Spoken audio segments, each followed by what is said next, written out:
Hello everyone, welcome back to Cogate society YouTube channel. और आज की वीडियो में हम देखने वाले हैं हमारा नेक्स्ट टॉपिक ऑपरेटिंग सिस्टम में, जो कि है डेडलॉक, है ना।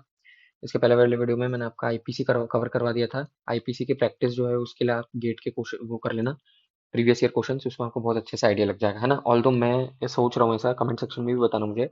मैं आगे चल के जब ये हमारे सब्जेक्ट सभी खत्म हो जाएंगे, सारे जितने होंगे, उसके बाद में ना एक मतलब पीवाईक्यू की सीरीज सोच रहा हूँ स्टार्ट करने का, है ना। तो मैं वीडियोस अपलोड करूंगा उस पीवाईक्यू के ऊपर, पर सब्जेक्ट, पर डे हम 5, एक वीडियो में, मतलब वन वीडियो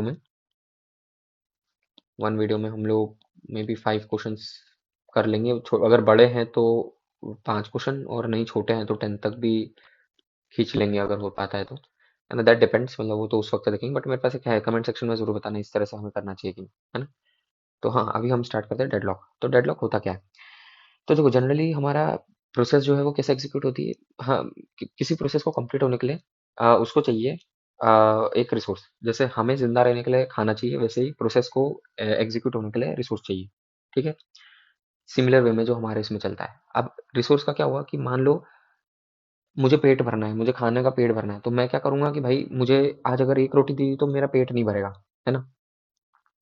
अगर मुझे वहीं पे हो सकता है 3 रोटी दे दी तो मेरा पेट भर जाएगा। सो कंसिडर कि मेरे पास 3 रिसोर्सेज है, and I am using all of them, then only I will be able to execute like completely, मेरा पेट भरेगा। सिमिलर वे में यहाँ पे भी ये होगा कि प्रोसेस कब एग्जीक्यूट होगी, जब उसको सारे उसके रिक्वायर्ड रिसोर्सेज मिलेंगे। तो कंसिडर करो P1 प्रोसेस है, उसके required resources to complete that process is R1 and R2। Similar way में P2 है ना, उसको कंप्लीट करने के लिए भी है R1 और R2। ठीक है, दोनों के लिए सेम रिसोर्सेज चाहिए। ठीक है। अब हुआ क्या, मान लो प्रोसेस 1 पहले आई, है ना, उसने इस रिसोर्स को ले लिया, और फिर कंटेक्स्ट स्विचिंग हो गई। ठीक है। अब ये लेके बैठी है और ये अपने वेट स्टेट में चले गई, वेटिंग स्टेट में, कि भाई ठीक है नेक्स्ट प्रोसेस आएगी तब आएगी, है ना। अब प्रोसेस 2 आई, प्रोसेस 2 ने बोला चलो ठीक है, रिसोर्स 1 अब मतलब उसको भी 2 रिसोर्सेज चाहिए, तो उसने मान लो पहले ले लिया R2, उसने रिसोर्स 2 को ले लिया। तो हुआ क्या कि P1 को चाहिए, P1 को मिल गया R1, P2 को मिल गया R2, बट दोनों को एग्जीक्यूट होने के लिए, मतलब कंप्लीट होने के लिए, अपन को मतलब इसको भी कंप्लीटली एग्जीक्यूट करना है और इसको भी, तो उसके लिए आपको ये दोनों लगेंगे, P1 को दोनों लगेंगे और P2 को भी दोनों लगेंगे। अब ये दोनों क्या करेंगे, दोनों अटक जाएंगे, ये दोनों छोड़ेंगे, रिसोर्सेज छोड़ते भी नहीं, मतलब एक बार खाना अंदर चले गया तो हम कैसे बाहर निकाले, है ना। तो सिमिलर वे में कि भाई यहाँ पे रिसोर्स एलोकेट हो गया तो ये बाहर नहीं जा सकता जब तक कंप्लीट नहीं हो पाता है। सिमिलर वे में यहाँ पे रिसोर्स P2 के लिए भी वही रहेगा। अब होगा क्या कि ये भी कंप्लीट एग्जीक्यूट नहीं होगी, ये भी कंप्लीट एग्जीक्यूट नहीं होगी। अब जब ये नहीं होगी तो ये दोनों क्या हो गए, सीपीयू को अटका के रख लेंगे, कि भाई ठीक है, अब न तुम कोई ना, कोई और आ सकता है सीपीयू ना, मैं एग्जीक्यूट होने दूंगा, कंप्लीटली होऊंगा, है ना कोई और सीपीयू में आ सकता है। तो उसके कारण ये डेडलॉक वाली कंडीशन राइज हो जाती है, और जैसे ही ये डेडलॉक होता है सिस्टम हमारा हो जाता है क्रैश, है ना। ये सिस्टम ही क्रैश हो जाता है हमारा, या फिर हैंग हो जाएगा। आज की डेट में तो काफ़ी एडवांस मॉडर्न एल्गोरिदम्स यूज होते हैं, ये तो बहुत बेसिक और पुराना एल्गोरिदम है, क्योंकि ये बेसिक है इसलिए हमें करना ज़रूरी है इसको, इसी के ऊपर सभी एल्गोरिदम्स बने हैं ना, उसीलिए। तो इस तरह से डेडलॉक अकर हो जाता है। और ये फिर अब इसे फिक्स करने का तरीका क्या रहता है, सिंपल एक ही तरीका है इसको फिक्स करने का, कि भाई किसी भी एक प्रोसेस को रिसोर्स अलोकेट कर दो, मतलब इसको रिलीज करने दो और इसको अलोकेट करवाओ। अगर ये डेडलॉक अकर हो गया है तो, और अगर डेडलॉक अकर नहीं हुआ है तो हम उसे प्रिवेंट करवा सकते हैं।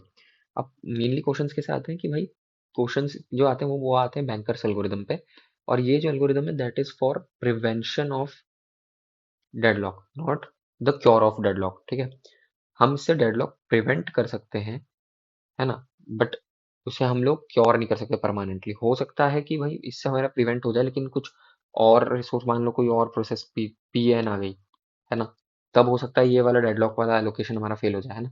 बैंकर सेल को एक्चुअली है क्या, एक एलोकेशन एल्गोरिदम है, रिसोर्स एलोकेशन एल्गोरिदम है, जिसमें हम लोग ना बिना, मतलब पहले जो प्रोसेस का एग्जीक्यूशन कैसे करें हम लोग, मान लो P1 P2 P3 प्रोसेसेस हैं, तो मैं इन तीनों को किस तरह से एग्जीक्यूट करूं, है ना। Let's say maybe I execute P2 first, then P1, then P3, है ना। तो मैं इनको इस तरह ऑर्डर में एग्जीक्यूट करूंगा तो मुझे डेडलॉक आएगा नहीं, है ना। तो ये चीज होती है भाई डेडलॉक प्रिवेंशन, और इसके लिए हम लोग यूज करते हैं बैंकर्स एल्गोरिथम। ठीक है, समझ गए। तो इसको हम नेक्स्ट वीडियो में देखेंगे, बैंकर्स एल्गोरिथम को नेक्स्ट वीडियो में देखेंगे, तो उसका न्यूमेरिकल मैं बताऊंगा आपको। अभी मैंने आपको आज की वीडियो में बता दिया डेडलॉक होता क्या है ना, और क्यों होता है। और इसका प्रिवेंशन का एल्गोरिदम क्या क्या है, ठीक है, और वो कैसे प्रिवेंट करता है वो हम नेक्स्ट वीडियो में देखेंगे। ठीक है, तो आज की वीडियो के लिए इतना ही। अगर आपको वीडियो अच्छा लगे तो प्लीज़ इस वीडियो को लाइक एंड शेयर करें, चैनल को सब्सक्राइब जरूर करें और मुझे बताएं मैं कैसे इंप्रूव कर सकता हूँ। Thank you.